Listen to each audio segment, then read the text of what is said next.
Ladies and gentlemen, boys and girls, Dave Neal here, stand-up comic and host of Bachelor Recap, a guy's review. We're making content all day here. It is the after the finale day, the day of reckoning, where we find out everyone's thoughts and opinions on how the season went down. We're talking season 25 with Matt James. It ended, as we all saw, with him not finding love through several, real crazy storylines.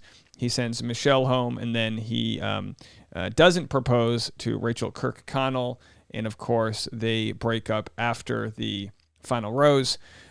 Bri Springs was on Nick Viall's podcast this morning and shared some interesting tidbits. Bri Springs was third place, bronze medal, third place on Matt James' season. She was a fan favorite. She quit her job. I don't have that image. Let me see if I have that image of Bri Springs quitting job. We're doing this on the fly here, folks. So yeah, she here she is. There's the photo from page 6. This is great. She was a big fan favorite. They called her the no drama queen. Me on the phone trying to get my job back. There she is, folks. She had her dream job. She left it to find love. She didn't get there. She didn't get there on the show. I'm sure we'll be seeing more of her in Bachelor Nation, although it was reported that she actually unfollowed everyone involved in Bachelor Nation as far as the production in the Bachelor show goes. She was at after the final rose, and she didn't make the final edit, which means she spent an X number of days probably quarantining or, whatever interview she had. Hopefully they paid her for her time, because she seems to have been the safety for the show. We'll get into more about that. I'll talk about the production side of things and why she probably was the safety conversation for the show if something else went wrong. I'm sure they didn't tell her that when they invited her, but I'm sure that's exactly what happened. Her storyline it wasn't as important to the show's final story as hearing from Rachael Kirkconnell and Michelle and the next Bachelorette and all that jazz. So that's not the file. Here it is. Let's get into this conversation she had with Nick Viall. I'll put a link in the description. You can watch the whole thing. It's a nice 82-minute video here. Hey, I like long episodes. It's important to get your message out there. And, she's talking immediately after the show aired, so it makes you wonder. Obviously, they have contracts signed where they can't share too much information, so she doesn't go deep into why she wasn't or why she was edited off the show, but I think it's pretty obvious that why it all went down. We'll get into it. Let's play this first of 3 different clips. But we want to discuss AFR. Yeah. Of which you were there, but not on the show. Right. You were edited out. How do you want to start this off? Where does Bri want to start? Let's start with getting to know me. Okay. Yeah. All right. I like that. All right. I like that idea. It's your guest. You're the guest. You okay, Chrissy? Not having it. That's a bombshell for me that she was there, but they edited her out. Being as like total team Bri, I am. Well, we kind of always knew she was there. I felt like it was common knowledge that Yeah, I was watching a GMA interview and I saw that I was going to be there. And then I was. All right, we'll table that. Yeah. All right, so they kind of avoid this conversation as to why she wasn't at the after the final rose, or like I said, why she was there but didn't make the final cut. And yeah, I think they shoot these episodes live to tape. So how it works is, and I'll make a whole nother video about Emmanuel Acho and how he did. I think he did great. But they shoot it live to tape, which means even though there isn't a live audience, all the cameras are ready to go. They're shooting on the moment. Obviously, if they go over, they have to clip out different aspects of the show. But they shoot this for safety. The show, as far as the producers are concerned, it's always about the final product. They think of that before they think about people's emotions, as we saw with Brittany Galvin.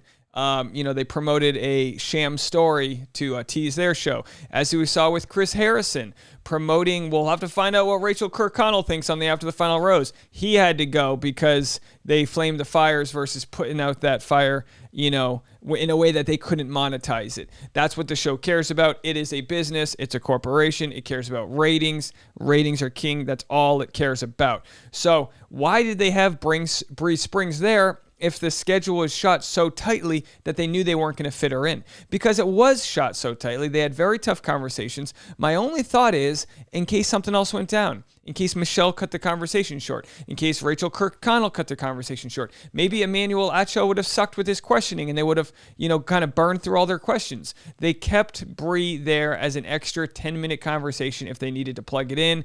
They didn't need it. And again, prove me wrong, guys. I'm completely voicing my opinions based on knowing how the production side of filmmaking works, especially when it comes to live taping. They had an hour, 60 minutes. You boil that down to maybe like 42 to 45 minutes after commercials, and they had probably 90 minutes worth of content. So rather than chop up every single interview, they said, you know what, Bri Springs interview's got to go. And look, there is zero reason why they can't air this interview on their YouTube channel. I've been saying this all along. There's zero reason. People have been saying, like, where's the story? Let's see if we can find it here. People have been saying, where's the story with right here? Can WB, ABC release this convo too? And of course, this is Rachael Kirkconnell and Michelle Young. Where's this conversation? Where did that take place? So Bri wasn't the only thing that was cut out of the show. So much was cut out of the show. There is zero reason why they can't send people to their YouTube to watch it. It's already edited. It's already been a completed process. They have everything they need. You wouldn't take more than an NYU, intern to be able to slap this thing on YouTube. I mean, I make 5 videos a day. You'd think that they could upload this to their YouTube. They're tight-lipped. They give you the final product, and that's all. When it comes to extended conversations, past seasons, Hannah Brown and Luke P., tough conversations where you're like, he said this, she said that. Let's get down to what actually was said. Let's hear Rachael Kirkconnell and talk with Michelle Young. Does it fit the narrative the show wants? It's not, as an audience, it's less about the narrative and us wanting the truth. I mean, I got the sound button there for a reason, because we just want the truth. And by the way, it's frustrating that we're not getting that. All right, let's go on to Bri talking about Rachael Kirkconnell. Let's go to 4324, and then we'll hear what she has to say about this. There it is. Yeah. Do it again. Did you talk to Rachael? I mean, you mentioned that Rachael was someone that you were friendly with and friends with, pretty close with while filming. Did you talk with Rachael at all as this controversy was unfolding during the airing of the season? Yeah. Listen, I mean, I reached out to Rachael kind of whenever these videos and photos first surfaced to extend my support, offer it where I could, check in on her. And I hadn't heard from her, and we hadn't connected on it in person actually until very recently. So you can hear Nick breathing. But again, being in her shoes, like I can somewhat sympathize with. I mean, I've even just had trouble responding to my closest friends and my closest family members. Mm-hmm. So I get that. So I've heard from her, and I can tell you that we support each other, and I'm there for all the women. Okay. Very nice answer. It's true. No, I know. It's so true. I mean, ask everyone. Yeah. Listen, one of the biggest things was, while it is a competition, and this is, again, what I wish people could have seen, is like the women were such a source. We were such a source of support for each other and a source of strength for each other throughout this, because it was hard. I don't know if maybe the other women from past seasons can relate to this, but I don't think it was how any one of us expected our journeys to go. I mean, if you asked any of us where we would be at the end of this or how the season would end, no one would have predicted how it would have ended. All right, there it is, folks. She kind of, says what you hear from a lot of people after the season. They built an incredible bond. Of course you did. It's a crazy scenario. It's like, I don't mean to relate this to like somebody who goes to war where they're choosing to fight for their life, and for their country, but in the sense that they're in a unique situation that not many others can know about. This is the Bachelor Nation's version of that camaraderie that others feel, in service, on sports teams, in different, unique scenarios. Again, don't twist my words. I'm not claiming that what they go through is anything like what our good service people go through. My point being that it's a unique process, and you hold tight to your friends afterwards, because it's hard. It's probably hard for them to trust other people. I mean, we just made that video last week about who is the contestant? John Paul Jones. He, hooks up with somebody and then she puts him on blast. And we had a nice comment from one of our voicemail calls. Let's play that. Be careful who you bang. Be careful who you bang. And that's what it comes down to. So that's why the Bachelor Nation is so incestuous to a degree, because they understand what each other has gone through. They're like a small high school at this point. All right, let's go to her final thoughts on the after the final rose conversation. And did you get to see when we watched it together? Was that the first time you got to see any of these other conversations? Yeah, that was my first time seeing all these conversations, and they were hard. I mean, I really hope that I hope for all of their sakes that they were able to kind of walk away from it with the same closure. I mean, that's what I hear. That's what people go for, and so. But gosh, I mean, I could only just empathize with everyone that was sitting there, because I was sitting there, and I remember, it was really hard for me to even sit there, and I didn't even see Matt, so I could only imagine what Michelle and Rachael and even Katie were experiencing in that, and it looked hard. We noticed Michelle. Let's start with Michelle. Michelle seemed to be still affected by the relationship, and she seemed not necessarily still angry, but she was willing to bring us back to that moment of when Matt broke up with her, and she shared with us about that Matt refused to talk to her. You have talked with Michelle. Did you know that before? And if so, were you surprised to hear that? Yeah, I mean, I think whenever you leave that situation, you're kind of left to put all of the pieces of the puzzle back together. I mean, again, I'm only privy to my experience and my perspective on the show. And so after the fact, you want to figure out what happened. You want to figure out how we ended up where we ended up. I know, Michelle expressed to me that she didn't get the closure that she needed at the end of this experience. And again, I think, at least to us, this after the final rose moment is that opportunity to get that closure.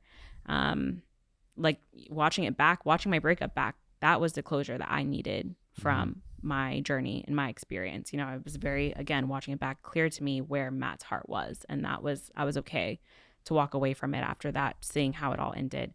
But the reality is that's not everyone's source of closure. And I think Michelle probably left being like, well, what the hell was that? What happened? Oh, I empathize with Michelle, because you're just you're like, how did we get here? How did we get here? Well, because it's more like, hey, we're gonna break up, and then they leave, and in the real world, every breakup, you're just like, can we talk? And then you do, and you have a few breakup conversations. I mean, I said this I said this during my breakup. I was like, the hardest thing is there's no follow-up conversation to this. This is just like, all right, bye. See you later.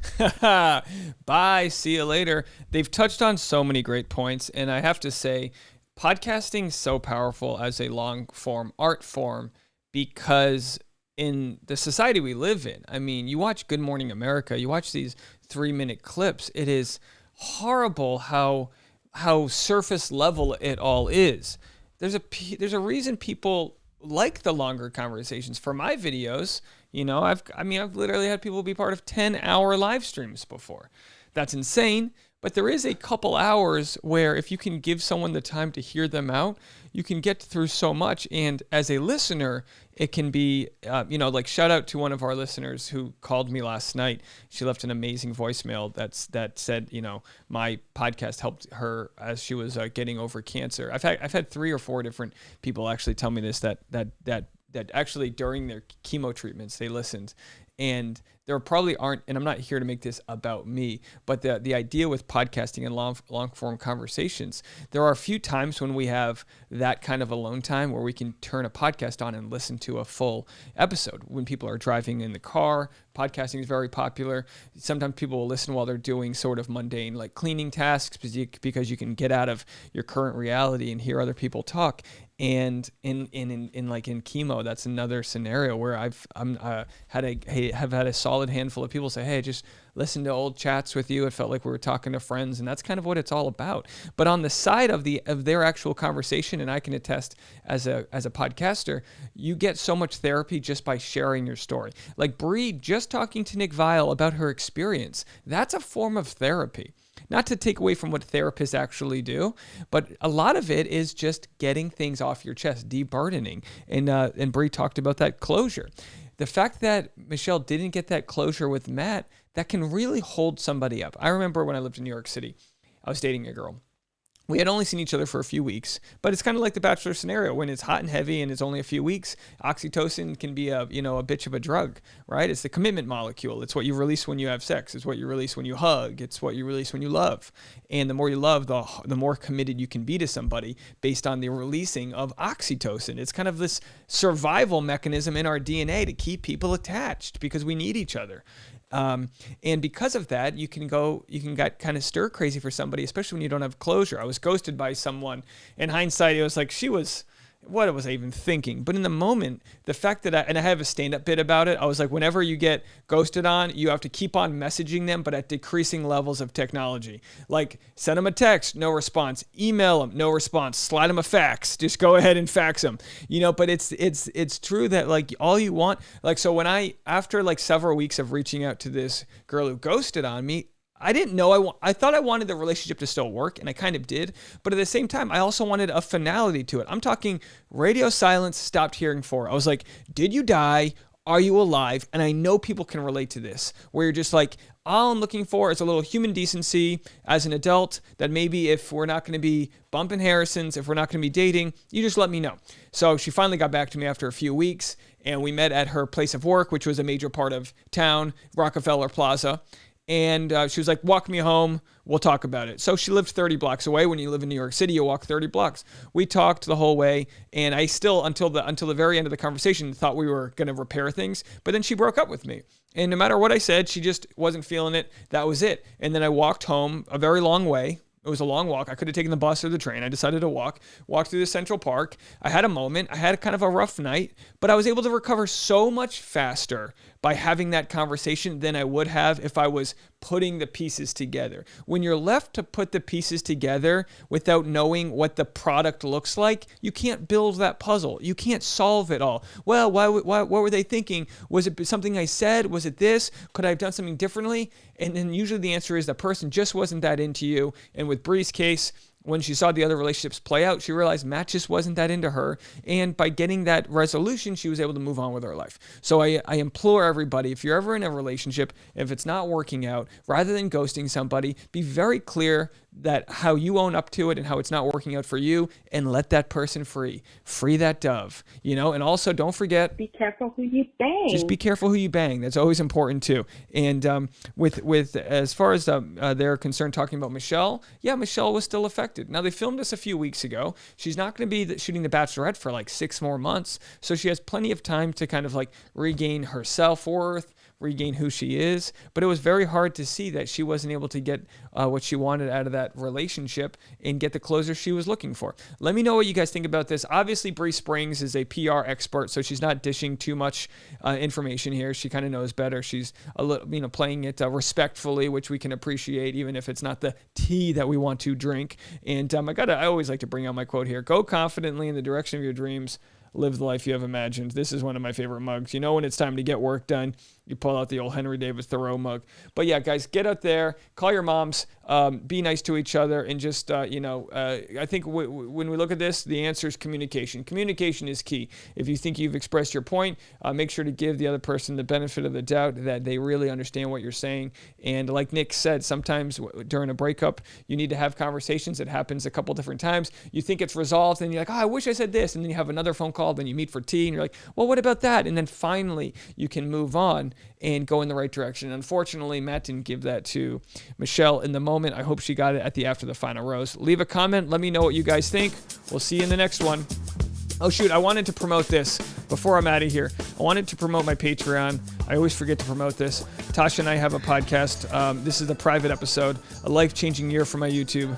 What a wild year it has been. For all those new to my channel, here's how I got from side hustle to full-time on YouTube. If you want any inspiration and you want to see what it was all about, this is a very personal, private episode that I discuss all the ways that I went from starting the pandemic with all these side hustles, losing all my other jobs during the pandemic, building a following with you. Yesterday we hit 25,000 subscribers, and believe it or not, I mean, the channel is blowing up. It's got 4 times the amount of views as Nick Viall's channel. It's been amazing how supportive and loyal you guys have been, all the comments and engagement. I appreciate you guys so much. Thursday is the 25,000 5-hour YouTube live stream. I'm doing a 1 p.m. Pacific Standard Time, hashtag 5H for 25K, 5 hours for 25,000 live stream.